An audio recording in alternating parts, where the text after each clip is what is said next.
Let's head to space. 3, 2, 1, release, release, release. That's the first set of private tourism passengers embarking on the ride of a lifetime to outer space on Virgin Galactic's second commercial space flight.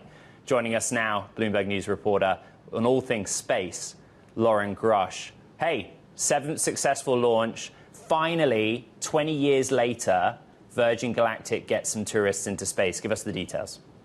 Yeah, I mean, if you think about it, it really has been leading to this moment. I know I probably said that during their last flight, but this is the one that sent private paying space tourists to space. And that is ultimately why Virgin Galactic was founded in the first place nearly 20 years ago. In fact, one of the passengers on today's flight, John Goodwin, has been waiting almost 2 decades. He's had his ticket that long, and he finally got to make good on that promise that Virgin Galactic made for him all those years ago. So this is why it was such a big moment. It's capping off nearly 2 decades of development for the company. And from here on out, it's going to be monthly flights of these paying space tourists hereafter.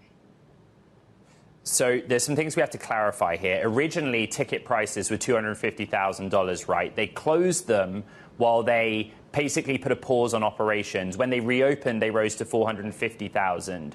On board, we had 3 essentially customer tourist astronauts, but 2 of them were not paying customers, right? They won these tickets in a charity draw. Yes, that's correct. Only John was really the one that was one of the early ticket holders. And he competed at the 1972 Olympics. The big question is what happens next? What do we know about the cadence of launches now? The last one was in June, one today. How do they get going? So the ideal goal is to do monthly launches from here on out. So we should see one of these flights with 6 passengers on board, 2 pilots, 4 passengers go into space. I think for the foreseeable future, Virgin Galactic wants to have a support astronaut on board, so someone from within the company to kind of guide the passengers along. But on these flights, we should see about 3 ticket holders, get to finally fulfill their dream of seeing space. And that's a big deal because as far as we're aware, the company has a backlog of 800 customers that have been holding on to tickets, some for many years.